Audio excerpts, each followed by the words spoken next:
ప్రతి ఒక్క విషయంలో దాదాపు ఒక 7-8 ఇష్యూస్ ఉన్నాయి, ఇన్సిడెంట్స్ ఉన్నాయండి. అఫీషియల్ పిఆర్ఓ ట్వీట్ చేస్తాడు, Congress party official PRO tweet చేస్తాడు, ముఖ్యమంత్రి గారు పిఆర్ఓ, ఈ పాల వ్యాపారంలో అవినీతి జరిగిందని.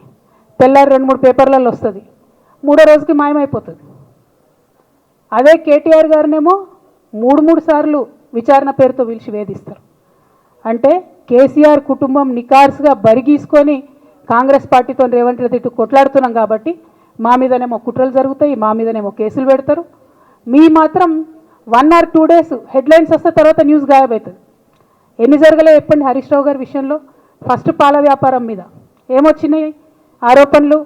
ఆనాడు బీఆర్ఎస్ పార్టీ గవర్నమెంట్లో SC ST BC హాస్టళ్లకు Harish Rao గారి పాల వ్యాపారం నుంచి పాలు సప్లై చేసిరనే ఆరోపణలు అయోధ్య రెడ్డి గారు ట్వీట్ చేసిరు. గతం 2 రోజులు పోయింది ఆరోపణ. ఎందుకు? సరెండర్. నెక్స్ట్ ఒక అభియోగం చేసిరు ముఖ్యమంత్రి గారు, రంగనాయక్ సాగర్ దగ్గర ఈయనకు ఫామ్ హౌస్ ఉంది, అది ప్రభుత్వ భూమి, కబ్జా చేసిండని. 1 day headline, 3rd day news గాయబ్. No case nothing. కేటీఆర్ పరిస్థితి ఏంటి? ఎన్ని కేసులు పెట్టిరు కేటీఆర్ అన్న మీద? ఎన్నిసార్లు పిలిచిండు విచారణకు? ఇవన్నీ పక్కన పెడదాం. నిన్నటి లేటెస్ట్ ఇష్యూ మాట్లాడదాం.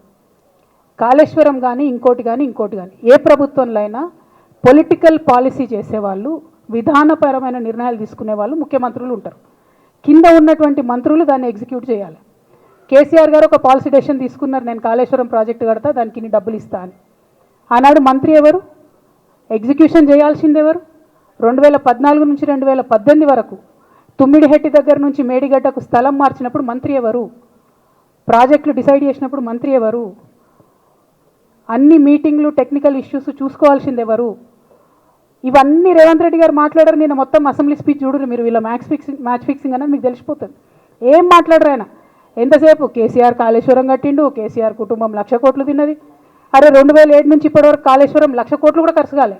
1,00,000 కోట్లు ఖర్చు కానీ ప్రాజెక్టులో 40 లక్షల ఎకరాలకు నీళ్ళీయంగా కూడా 1,00,000 కోట్ల అవినీతి అయింది అంటారు రేవంత్ రెడ్డి గారు. దాన్ని మళ్ళీ ఓన్లీ కేసీఆర్ గారి గురించి చెప్తారు, హరీష్ రావు గారి గురించి మాట్లాడరు. ఎందుకంటే ఇంటర్నల్ అండర్స్టాండింగ్ ఉంది వీళ్ళిద్దరికి. నేను రామన్నను ఒకటే రిక్వెస్ట్ చేస్తున్నా, అన్న ఇవాళ మీతో బాగున్నట్టు వాళ్ళు నటించవచ్చు, హరీష్ అన్న కావచ్చు, సంతన్న కావచ్చు, కానీ వాళ్ళు మన మంచి కోరుకునే వాళ్ళు కాదు, వాళ్ళు తెలంగాణ ప్రజల మంచి కోరుకునే వాళ్ళు కాదు, వాళ్ళు కేసీఆర్ గారి మంచి కోరుకునే వాళ్ళు కాదు. వాళ్ళను మీరు దూరం పెట్టి రాజకీయంగా తెలంగాణ రాష్ట్ర సమితిలో ఇప్పుడు బీఆర్ఎస్లో పనిచేస్తున్నటువంటి హార్డ్ కోర్ కార్యకర్తలను దగ్గరికి తీసుకొని ప్రజా ఉద్యమాలు తీసుకొని ప్రజల దగ్గరికి పోతేనే మన పార్టీ బతుకుంటుంది, నాన్న పేరు బాగుంటుంది. ఇవాళ నాన్నకు సిబిఐ అనేటటువంటిది వచ్చిందంటే అది కేవలం హరీష్ రావు గారు, సంతోష్ రావు గారి అవినీతి వల్లనే వచ్చిందని మళ్ళొకసారి నేను గంటాపదంగా చెప్తున్నాను. ఇంకా గమ్మత్ ఏంటంటే ఇదే హరీష్ రావు గారు వాళ్ళ ఫాలోవర్స్ అంతా నిన్నటి నుంచి చెప్తున్నారు, హరీష్ అన్న చాలా కష్టపడ్డాడు, డే 1 నుంచి ఉన్నాడు అని. డే 1 నుంచి లేడండి. చాలామంది రిపోర్టర్లకు తెలుసు, సీనియర్ రిపోర్టర్లకు డే 1 నుంచి లేడు. పెద్దసారు టీడీపీ నుంచి బయటకు వస్తుంటే మామయ్య మనకెందుకు, డిప్యూటీ సీఎం మనం ఎందుకు రాజీనామా చేయాలి, ఈ ఉద్యమం ఏమవుతుందో, ఈ పార్టీ ఏమవుతుందో మనకు రిస్క్ ఎందుకని ఆనాడు ఈనాడు పేపర్లో వచ్చింది. 1,50,00,000 రూపాయలు తీసుకొని వ్యాపారం చేసుకుందామని హరీష్ రావు గారు ఎక్కడికో పోయిందని కూడా వచ్చింది. కటింగ్ కోసం వెతికిన దొరికినప్పుడు ఎప్పుడో ట్వీట్ చేస్తుందని నేను. బీఆర్ఎస్ పార్టీ ఆనాడు టీఆర్ఎస్ పార్టీ పెట్టినాక 9-10 నెలల తర్వాత వచ్చిన హరీష్ రావు గారు డే 1 నుంచి లేరు. నమ్మకం లేకుండా ఆయన పార్టీ నిలబడుతుందో ఉంటుందో పోతుందో అని. ఓకే అయిపోయింది.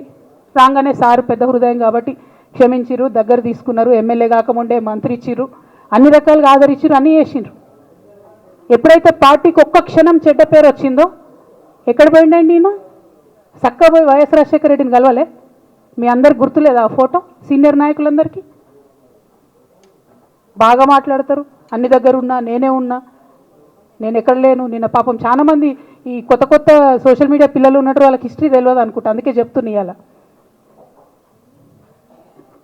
అదేవిధంగా నేను పెద్ద ట్రబుల్ షూటర్ అంటారు. ట్రబుల్ షూటర్ కాదు, ఈజ్ ఎ బబుల్ షూటర్. ఆయన ఏంటంటే ట్రబుల్ ఆయనే క్రియేట్ చేస్తాడు, చేసి నేనే సాల్వ్ చేసినట్టు నటిస్తాడు. నేను లేటెస్ట్ ఎగ్జాంపుల్ చెప్తా పట్టురు. నేను మొన్న దాసోజు శ్రవణ్ అన్న ఎలక్షన్ ఎమ్మెల్సీ ఎన్నికలలో బీఆర్ఎస్ పార్టీ డిసైడెడ్ ఒకటే క్యాండిడేట్ని పెడదామని.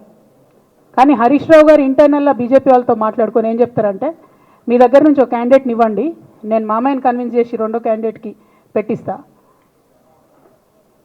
అంటే he wants to create a trouble. ఈ క్రైసిస్లో ఆల్రెడీ మన పార్టీలోకి వెళ్ళి 10 మంది ఎమ్మెల్యేలు వెళ్ళిపోయినాక 38 మందిలో 10 మంది పోయినాక నువ్వు ఇంకో సెకండ్ క్యాండిడేట్ని పెడితే ఎంత కన్ఫ్యూజన్ అవుతుంది?